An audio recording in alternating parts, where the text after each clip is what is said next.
ಹಾಜರಿರುವಂತಹ ಸಭೆಯ ನೋಡಲ್ ಅಧಿಕಾರಿಯವರಿಗೆ ನಿಮ್ಮೆಲ್ಲರ ಪರವಾಗಿ ಸ್ವಾಗತ ಕೋರುತ್ತೇನೆ. ನಮ್ಮ ಗ್ರಾಮ ಪಂಚಾಯಿತಿ ಅಧ್ಯಕ್ಷರಿಗೂ ಕೂಡ ನಿಮ್ಮೆಲ್ಲರ ಪರವಾಗಿ ಸ್ವಾಗತ ಕೋರುತ್ತೇನೆ.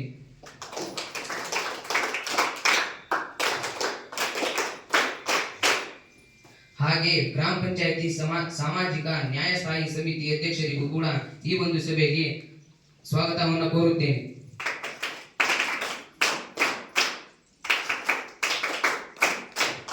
ಹಾಗೂ ಇತರೆ ಎಲ್ಲ ಸದಸ್ಯರಿಗೂ ನಿಮ್ಮೆಲ್ಲರ ಪರವಾಗಿ ಸ್ವಾಗತ ಕೋರುತ್ತೇನೆ. ಎಲ್ಲ ಇಲಾಖಾ ಅಧಿಕಾರಿಗಳಿಗೂ, ಮುಂಚೂಣಿ ಕಾರ್ಯಕರ್ತೆಯರು, ಪ್ರಾಥಮಿಕ ಆರೋಗ್ಯ ಸುರಕ್ಷಾಧಿಕಾರಿ ಮತ್ತು ಆಶಾ ಕಾರ್ಯಕರ್ತೆಯರಿಗೂ, ಸಂಜೀವಿನಿ ಒಕ್ಕೂಟದ ಪದಾಧಿಕಾರಿಗಳಿಗೂ, ಎಲ್ಲ ಸಂಘ ಸಂಸ್ಥೆಗಳ ಪದಾಧಿಕಾರಿಗಳಿಗೂ ಹಾಗೂ ಎಲ್ಲ ಶಾಲೆಗಳ SDMC ಅಧ್ಯಕ್ಷರುಗಳಿಗೂ ನಿಮ್ಮೆಲ್ಲರ ಪರವಾಗಿ ಸ್ವಾಗತ ಕೋರುತ್ತೇನೆ. ಈ ಸಭೆಯ ಕೇಂದ್ರ ಬಿಂದುವಾದಂತಹ ಗ್ರಾಮಸ್ಥರಾದ ತಮ್ಮೆಲ್ಲರಿಗೂ ಸಹ ಸ್ವಾಗತ ಕೋರುತ್ತೇನೆ. ಈ ಮೂಲಕ ಮಾನ್ಯ ಅಧ್ಯಕ್ಷರು ಸಭೆಯನ್ನು ನಡೆಸಿಕೊಡಬೇಕೆಂದು ಕೇಳಿಕೊಳ್ಳುತ್ತೇನೆ. PDO ಅವರೇ, ಈ ಹಿಂದಿನ ಅನುಪಾಲನಾ ವರದಿಯನ್ನು ಮಂಡಿಸುವುದರ ಮೂಲಕ ಈ ಸಭೆಯನ್ನು ಪ್ರಾರಂಭಿಸಿ. ನಾವು ಹಿಂದಿನ ಸಭೆಯಲ್ಲಿ 2 ಶಾಲೆಗಳ ಕಾಂಪೌಂಡ್ ನಿರ್ಮಿಸಲು, ಅಂಗನವಾಡಿ ಕಟ್ಟಡ ದುರಸ್ತಿ ಮಾಡಲು, ಕೈಪಂಪ್ ಅಳವಡಿಸಲು ಮತ್ತು ಆರೋಗ್ಯ ಶಿಬಿರ ಏರ್ಪಡಿಸಲು ಪ್ರಸ್ತಾಪಿಸಲಾಗಿತ್ತು. ಆದರೆ ಕೇವಲ 1 ಶಾಲೆಯ ಕಾಂಪೌಂಡ್ ನಿರ್ಮಾಣವಾಗಿದೆ, ಕೈಪಂಪ್ ದುರಸ್ತಿಯಾಗಿದೆ. ಆದರೆ ಇನ್ನಿತರ ಕೆಲಸಗಳು ಇನ್ನೂ ಬಾಕಿ ಉಳಿದಿದೆ.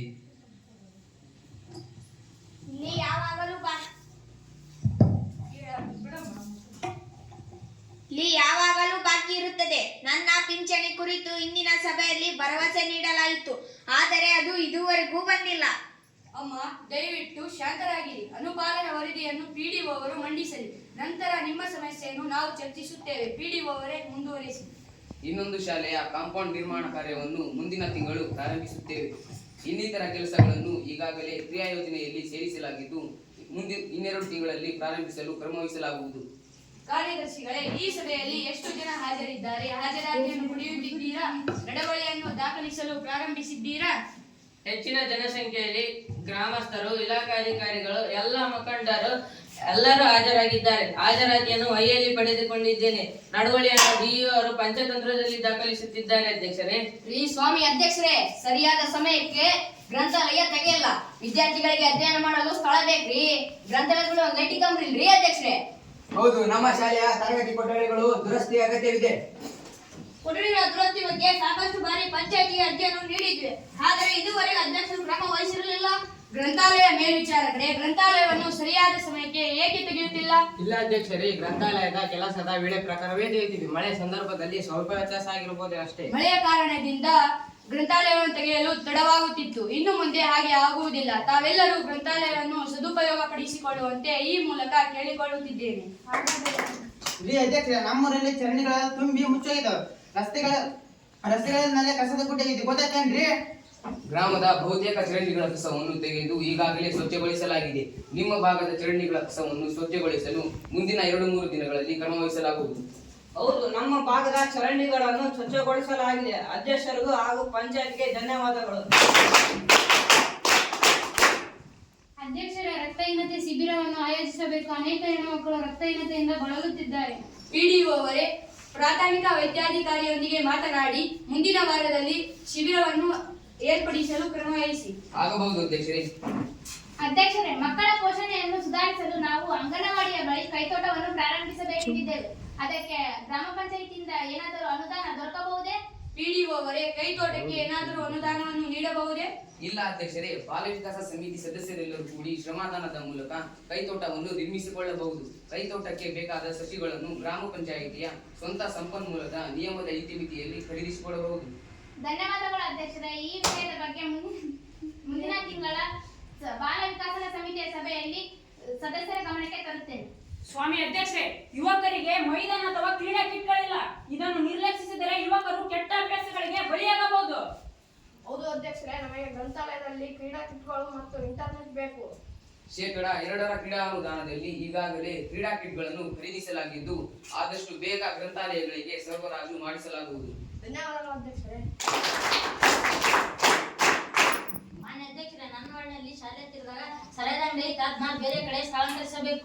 ಪಿಡಿಒ ಅವರೇ ಅಬಕಾರಿ ಇಲಾಖೆಯ ಅಧಿಕಾರಿಯೊಂದಿಗೆ ಮಾತನಾಡಿ ಈ ಬಗ್ಗೆ ಏನಾದರೂ ಕ್ರಮ ವಹಿಸಬಹುದಾ ನೋಡಿ. ಆಯ್ತು ಅಧ್ಯಕ್ಷರೇ. ಅಧ್ಯಕ್ಷ, ಮುಂದಿನ ತಿಂಗಳು ಮುಂಗಾರು ಪ್ರಾರಂಭವಾಗುತ್ತೆ. ನಮಗೆ ಬೀಜಗಳು ಲಭ್ಯ ಅಲ್ಲ, ದಯವಿಟ್ಟು ಒದಗಿಸಿಕೊಡಿ ಅಧ್ಯಕ್ಷರೇ. ಕೃಷಿ ಅಧಿಕಾರಿಯವರೇ, ತಮ್ಮ ಇಲಾಖೆಯಿಂದ ಈ ಬಗ್ಗೆ ಏನು ಕ್ರಮ ವಹಿಸಲಾಗಿದೆ? ಮುಂದಿನ ವಾರ ತಾಲೂಕಿನಲ್ಲಿ ಎಲ್ಲ ರೈತರು ಸಂಪರ್ಕ ಕೇಂದ್ರಗಳಿಗೆ ಸರಬರಾಜು ಮಾಡಲಾಗುವುದು. ಅಲ್ಲಿಂದ ರೈತರು ಬಿತ್ತನೆ ಬೀಜಗಳನ್ನು ಪಡೆದುಕೊಳ್ಳಬಹುದು ಅಧ್ಯಕ್ಷರೇ. ಧನ್ಯವಾದಗಳು ಅಧ್ಯಕ್ಷರೇ. ಸ್ವಾಮಿ ಅಧ್ಯಕ್ಷರೇ, ವೀಲ್ ಚೇರ್ ಬೇಕಾಗುವಂತ 4 ಜನ ವಿಶೇಷ ಚೇತನರಿದ್ದಾರೆ. ದಯಮಾಡಿ ಅವಕಾಶವಾದರೆ ಗ್ರಾಮ ಪಂಚಾಯತಿಯಿಂದ ಕೊಡಿಸಿಕೊಡಿ ಅಧ್ಯಕ್ಷರೇ. ಪಿಡಿಒ ಅವರೇ, 5% ಕ್ರಿಯಾ ಯೋಜನೆಯಲ್ಲಿ ಇದನ್ನು ಅಳವಡಿಸಿಕೊಂಡಿದ್ದೀವಲ್ವಾ? ಹೌದು ಅಧ್ಯಕ್ಷರೇ, ಈಗಾಗಲೇ ಇದಕ್ಕೆ ದರ ಪಟ್ಟಿಯನ್ನು ಆಹ್ವಾನಿಸಲಾಗಿದೆ. ಧನ್ಯವಾದಗಳು ಅಧ್ಯಕ್ಷರೇ. ಅಧ್ಯಕ್ಷರೇ, ಮಹಿಳೆಯರ ಗುಂಪುಗಳ ಸ್ವಸಹಾಯ ಕೌಶಲ್ಯ ಮತ್ತು ಉತ್ಪನ್ನ ಮಾರುಕಟ್ಟೆಗೆ ಬೆಂಬಲಿಸಬೇಕು. ನಾವು ಕೂಡ ಆರ್ಥಿಕತೆಗೆ ಕೊಡುಗೆಯನ್ನು ನೀಡುತ್ತೇವೆ. ವಿವಿಧ ಯೋಜನೆಗಳನ್ನು ಒಗ್ಗೂಡಿಸಿ ಹಳ್ಳಿ ಸಂತೆ ನಿರ್ಮಿಸಲು ಅವಕಾಶವಿದ್ದು, ತಮ್ಮ ಒಕ್ಕೂಟದಿಂದ ಪಂಚಾಯಿತಿಗೆ ಅರ್ಜಿ ಸಲ್ಲಿಸಿದ್ದಲ್ಲಿ ಮುಂದಿನ ಕ್ರಿಯಾ ಯೋಜನೆಯಲ್ಲಿ ಕ್ರಮ ವಹಿಸಲಾಗುವುದು. ಧನ್ಯವಾದಗಳು ಅಧ್ಯಕ್ಷರೇ. ಬಾಲ್ಯ ವಿವಾಹ ನಿಷೇಧದ ಕುರಿತು ಜಾಗೃತ ಮೇಳವನ್ನು ಆಯೋಜಿಸಲು ಅಗತ್ಯವಿದೆ. ಈ ಬಗ್ಗೆ ಪಂಚಾಯಿತಿ ಕ್ರಮ ವಹಿಸಬೇಕು ಅಧ್ಯಕ್ಷರೇ. ಮಹಿಳಾ ಮತ್ತು ಮಕ್ಕಳ ರಕ್ಷಣಾ ಕಾವಲು ಸಮಿತಿಯನ್ನು ನಿರಂತರವಾಗಿ ಆಯೋಜಿಸುತ್ತಿದ್ದು, ಮುಂದಿನ ಸಭೆಯಲ್ಲಿ ಇದರ ಬಗ್ಗೆ ಕ್ರಮ ವಹಿಸಲು ಸೂಚಿಸುತ್ತೇನೆ. ಧನ್ಯವಾದಗಳು ಅಧ್ಯಕ್ಷರೇ. ಅನುಸೂಚಿತ ಜಾತಿ ಮತ್ತು ಅನುಸೂಚಿತ ಪಂಗಡದ ಜನವಸತಿ ಪ್ರದೇಶಗಳಲ್ಲಿ ಸೋಲಾರ್ ಬೀದಿ ದೀಪಗಳ ಅಗತ್ಯವಿದೆ ಅಧ್ಯಕ್ಷರೇ. ಪಿಡಿಒ ಅವರೇ, 25% ಕ್ರಿಯಾ ಯೋಜನೆಯಲ್ಲಿ ಇದನ್ನು ಅಳವಡಿಸಿಕೊಳ್ಳಿ. ತುರ್ತಾಗಿ ಸೋಲಾರ್ ಬೀದಿ ದೀಪಗಳನ್ನು ಅಳವಡಿಸಲು ಕ್ರಮ ವಹಿಸಿ. ಅಧ್ಯಕ್ಷರೇ, ನಮ್ಮ ಊರಿನ ಶಾಲೆಗಳಲ್ಲಿ ಬಹುಮಂದಿ ಪ್ರತಿಭಾವಂತ ವಿದ್ಯಾರ್ಥಿಗಳಿದ್ದು, ಇವರನ್ನು ಉತ್ತೇಜಿಸಲು ವಿದ್ಯಾರ್ಥಿ ವೇತನ ಏನಾದರೂ ನೀಡಬಹುದೇ? ಪಿಡಿಒ ಅವರೇ, ಇದಕ್ಕೇನಾದರೂ ಅವಕಾಶವಿದೆಯೇ? ಹೌದು ಅಧ್ಯಕ್ಷರೇ, 25% ಅನುದಾನದಡಿ ಅನುಸೂಚಿತ ಜಾತಿ ಮತ್ತು ಅನುಸೂಚಿತ ಮಕ್ಕಳಿಗೆ ವಿದ್ಯಾರ್ಥಿ ವೇತನ ನೀಡಲು ಅವಕಾಶವಿದ್ದು, ಸಾಮಾನ್ಯ ವರ್ಗ ಮತ್ತು ಹಿಂದುಳಿದ ವರ್ಗದ ವಿದ್ಯಾರ್ಥಿಗಳಿಗೆ ಮಕ್ಕಳ ಆಯವ್ಯಯದಲ್ಲಿ ಅವಕಾಶವಿದೆ ಅಧ್ಯಕ್ಷರೇ. ಹಾಗಿದ್ದರೆ ಮುಂದಿನ ವರ್ಷದ 25% ಕ್ರಿಯಾ ಯೋಜನೆಯಲ್ಲಿ ಮತ್ತು ಮಕ್ಕಳ ಆಯವ್ಯಯದಲ್ಲಿ ಇದನ್ನು ಅಳವಡಿಸಿಕೊಳ್ಳಿ. ಈ ಬಗ್ಗೆ ವಿದ್ಯಾರ್ಥಿಗಳಿಗೆ ಅರ್ಜಿ ಸಲ್ಲಿಸಲು 2 ವಾರಗಳಲ್ಲಿ ಪ್ರಕಟಣೆ ಹೊರಡಿಸಿ. ಆಯ್ತು ಅಧ್ಯಕ್ಷರೇ. ಅಧ್ಯಕ್ಷರೇ, ನಮ್ಮ ವಾರ್ಡಿನಲ್ಲಿ ರಸ್ತೆಗಳ ತೀರಾ ಹದಗೆಟ್ಟಿದ್ದು, ಹೊಸ ಡಾಂಬರೀಕರಣವನ್ನು ರೂಪಾಯಿ 5 ಲಕ್ಷಗಳನ್ನು ಕಾಯ್ದಿರಿಸಿದೆ ಅಧ್ಯಕ್ಷರೇ. ನಿರ್ಜನ ಪ್ರದೇಶದಲ್ಲಿ ಮಹಿಳೆಯರು ಒಂಟಿಯಾಗಿ ಓಡಾಡುವುದಕ್ಕೆ ತೊಂದರೆಯಾಗಿದೆ. ಹಾಗಾಗಿ ಸಿಸಿಟಿವಿ ಹಾಗೂ ಇನ್ನೂ ಹೆಚ್ಚಿನ ಬೀದಿ ದೀಪಗಳನ್ನು ಅಳವಡಿಸಲು ಅನುದಾನ ಮೀಸಲಿಡಿ. ನಮ್ಮ ಭಾಗದಲ್ಲಿ ಇರುವಂತಹ ಕುಡಿಯುವ ನೀರಿನ ಪ್ರಮಾಣ ಕಡಿಮೆ ಆಗಿದೆ. ಹಾಗಾಗಿ ಹೊಸ ಬೋರ್ವೆಲ್ ಕೊರೆಸಿಕೊಡಿ ಅಧ್ಯಕ್ಷರೇ. ಅಧ್ಯಕ್ಷರೇ, ನಮ್ಮ ಶಾಲೆಯ ಕೊಠಡಿಗಳ ದುರಸ್ತಿಗೆ ಅನುದಾನವನ್ನು ಮೀಸಲಿಡದೆ ಮರಿಬೇಡ್ರಿ. ಇಲ್ಲ, ಮರೆಯುವುದಿಲ್ಲ. ಪಿಡಿಒ ಅವರೇ, ಕೊಠಡಿಗಳ ದುರಸ್ತಿಗೆ ರೂಪಾಯಿ 6 ಲಕ್ಷವನ್ನು ಮೀಸಲಿಡಿ.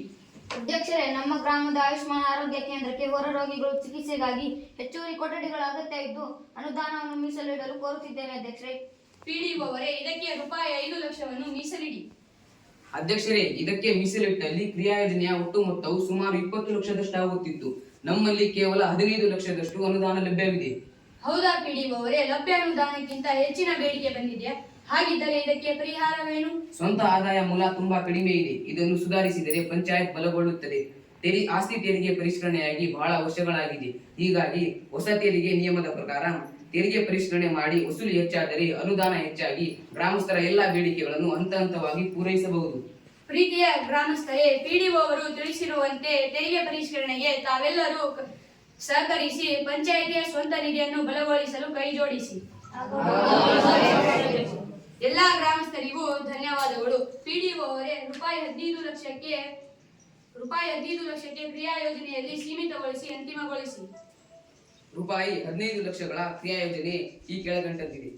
ವಾರ್ಡ್ 2ರ ರಸ್ತೆಗಳ ಮರು ಡಾಂಬರೀಕರಣಕ್ಕೆ ರೂಪಾಯಿ 3 ಲಕ್ಷ, ಮಹಿಳೆಯರ ಸುರಕ್ಷತೆಗೆ ಸಿಸಿಟಿವಿ ಅಳವಡಿಕೆ ರೂಪಾಯಿ 2 ಲಕ್ಷ, ಹೊಸ ಬೋರ್ವೆಲ್ ಮತ್ತು ಮೋಟಾರ್ ಪಂಪ್ ಅಳವಡಿಕೆ ರೂಪಾಯಿ 1.5 ಲಕ್ಷ, ಶಾಲಾ ಕೊಠಡಿಗಳ ದುರಸ್ತಿ ರೂಪಾಯಿ 3.5 ಲಕ್ಷ, ಆಯುಷ್ಮಾನ್ ಆರೋಗ್ಯ ಕೇಂದ್ರ ಹೊಸ ಕೊಠಡಿಗಳಿಗೆ ರೂಪಾಯಿ 5 ಲಕ್ಷ. ರೀ ಅಧ್ಯಕ್ಷರೇ, ನನ್ನ ಪಿಂಚಣಿ ವಿಷಯವನ್ನು ಮರೆತು ಓದಿರಲ್ಲ. ಇಲ್ಲಮ್ಮ, ಮರೆತಿಲ್ಲ. ತಾಳು. ವಿಎಒ ಅವರೇ, ಇವರ ಪಿಂಚಣಿ ಯಾಕೆ ತಡವಾಗಿದೆ? ನೋಡಿ ಹೇಳ್ತೇನೆ ಅಧ್ಯಕ್ಷರೇ.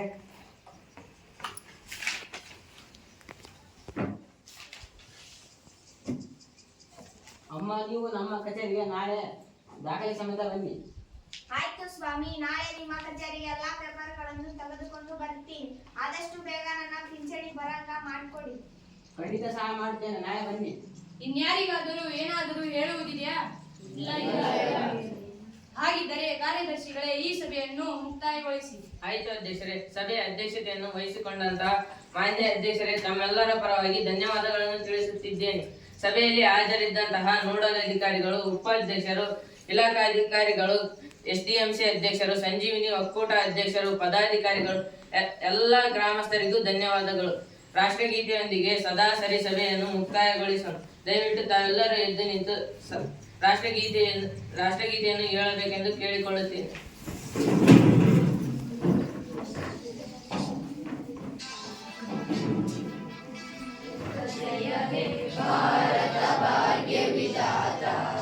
ಪಂಜಾಬ ಸಿಂಧು ಗುಜರಾಟ ಮರಾಠ ದ್ರಾವಿಡ ಉತ್ಕಲ ಬಂಗ ವಿಂಧ್ಯ ಹಿಮಾಚಲ ಯಮುನಾ ಗಂಗಾ ಉಜ್ಜಲ ಜಲಧಿ ತರಂಗ ತವ ಶುಭ ನಾಮೆ ಜಾಗೆ ತವ ಶುಭಾಶಿಸ ಮಾಗೆ ಗಾಯೆ ತವ ಜಯ ಗಾಥಾ ಜನಗಣ ಮಂಗಳದಾಯಕ ಜಯ ಹೇ ಭಾರತ ಭಾಗ್ಯ ವಿಧಾತ ಜಯ ಹೇ ಜಯ ಹೇ ಜಯ ಹೇ ಜಯ ಜಯ ಜಯ ಜಯ ಹೇ.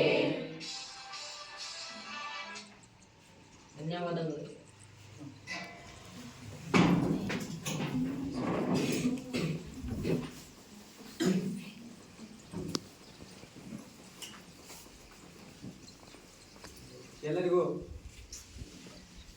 ಎಲ್ಲರಿಗೂ ಧನ್ಯವಾದ. ಈ ಒಂದು ಮಾದರಿ ಯುವ ಗ್ರಾಮ ಸಭೆಯನ್ನು ಕುರಿತು ಈ ಶಾಲೆಯ ಮುಖ್ಯ ಶಿಕ್ಷಕರು ತಮ್ಮ ಅನಿಸಿಕೆಗಳನ್ನು ಹೇಳ್ಬೇಕಂತ ಹೇಳಿ ಕೇಳ್ಕೊಳ್ತಾ ಇದ್ದೀನಿ.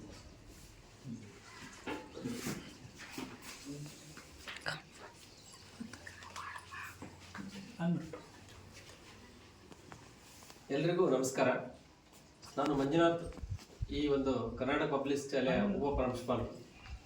ಈ ಒಂದು ಮಾದರಿ ಯುವ ಗ್ರಾಮ ಸಭೆ ಮಕ್ಕಳಲ್ಲಿ ಹೇಗೆ ಪ್ರಜಾಪ್ರಭುತ್ವ ವ್ಯವಸ್ಥೆಯಲ್ಲಿ ಗ್ರಾಮ ಸಭೆಗಳು ನಡೀತವೆ, ಗ್ರಾಮ ಸಭೆಯಲ್ಲಿ ಪ್ರಜೆಗಳ ಪಾತ್ರ ಏನು ಮತ್ತು ಪ್ರಜೆಗಳಿಂದ ಆಯ್ಕೆಯಾಗಿರ್ತಕ್ಕಂಥ ಕಾರ್ಯಕರ್ತರ ಪಾತ್ರ ಏನು ಅನ್ನೋದನ್ನು ಬಹಳ ಅರ್ಥಪೂರ್ಣವಾಗಿ ನಮ್ಮ ಮಕ್ಕಳು ಇವತ್ತು ಪ್ರಸ್ತುತಪಡಿಸಿದ್ದಾರೆ. ಇಂದಿನ ವಿದ್ಯಾರ್ಥಿಗಳೇ ಮುಂದಿನ ಭಾವಿ ಪ್ರಜೆಗಳು ಅನ್ನೋ ಒಂದು ದೃಷ್ಟಿಯಲ್ಲಿ ಇಟ್ಕೊಂಡು ಹೇಗೆ ಸಮಾಜದಲ್ಲಿ ಶೈಕ್ಷಣಿಕ ಸಮಸ್ಯೆಗಳಿರ್ತವೆ, ಸಾಮಾಜಿಕ ಸಮಸ್ಯೆಗಳಿರ್ತವೆ, ಆರ್ಥಿಕವಾದಂಥ ಸಮಸ್ಯೆಗಳಿರ್ತವೆ, ಅದನ್ನು ಹೇಗೆ ನಾವು ಭವಿಷ್ಯದಲ್ಲಿ ನಿರೂಪಣೆ ಮಾಡಬೇಕು, ಅದನ್ನು ಹೇಗೆ ಪರಿಹಾರವನ್ನು ಕಂಡುಕೊಳ್ಬೇಕು ಅಂತಕ್ಕಂಥ ಅನೇಕ ಒಂದು ಸಮಸ್ಯೆಗಳಿಗೆ ಒಂದು ಮುಖ್ಯಾಂಶಗಳು ಹೇಗೆ ಮಕ್ಕಳಲ್ಲಿ ಮೂಡಿ ಬರ್ತವೆ ಅನ್ನೋದನ್ನು ಬಹಳ ಅರ್ಥಪೂರ್ಣವಾಗಿ ತೋರಿಸ್ಕೊಟ್ಟಿದ್ದಾರೆ ಈ ಒಂದು ಗ್ರಾಮ ಸಭೆಯ ಮೂಲಕ. ಎಲ್ಲರಿಗೂ ಕೂಡ ತುಂಬ ಹೃದಯದ ಧನ್ಯವಾದಗಳನ್ನು ಈ ಮೂಲಕ ಅರ್ಪಿಸ್ತೇನೆ. ಧನ್ಯವಾದಗಳು ಸರ್. ಹಾಗೂ ಈ ಒಂದು ಮಾದರಿ ಯುವ ಗ್ರಾಮ ಸಭೆಗೆ ಶ್ರಮಿಸಿರ್ತಕ್ಕಂಥ ಈ ಶಾಲೆಯ ಎಲ್ಲ ಸಿಬ್ಬಂದಿಗಳಾಗಿರ್ತಕ್ಕಂಥ ಸಹ ಶಿಕ್ಷಕರು, ಈ ನಾಟಕ ಶಿಕ್ಷಕರು, ನಾಟಕ ಶಿಕ್ಷಕಿಯವರು ಕೂಡ ಒಂದೆರಡು ಅನಿಸಿಕೆಗಳನ್ನು ಹೇಳ್ಬೇಕಂತ ಹೇಳಿ ಕೇಳ್ಕೊಳ್ತಾರೆ.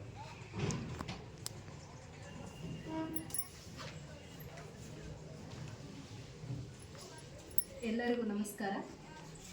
ಈ ಒಂದು ಅವಕಾಶವನ್ನು ನಮ್ಮ ಮಕ್ಕಳಿಗೆ ದೊರಕಿಸಿಕೊಟ್ಟಿರ್ತಕ್ಕಂಥ ನಮ್ಮ CRP ಮತ್ತು BRP ಎಲ್ಲರಿಗೂ ಧನ್ಯವಾದಗಳನ್ನು ಹೇಳೋಕ್ಕೆ ಇಷ್ಟಪಡ್ತೀನಿ. ಧನ್ಯವಾದ. ಎಲ್ಲ ಮಕ್ಕಳಿಗೂ ಶುಭವಾಗಲಿ ಅಂತೇಳಿ ಈ ದಿನ ಗ್ರಾಮ ಸಭೆಯನ್ನು ಮುಕ್ತಾಯಗೊಳಿಸ್ತಾ ಇದ್ದೇವೆ. ಧನ್ಯವಾದ.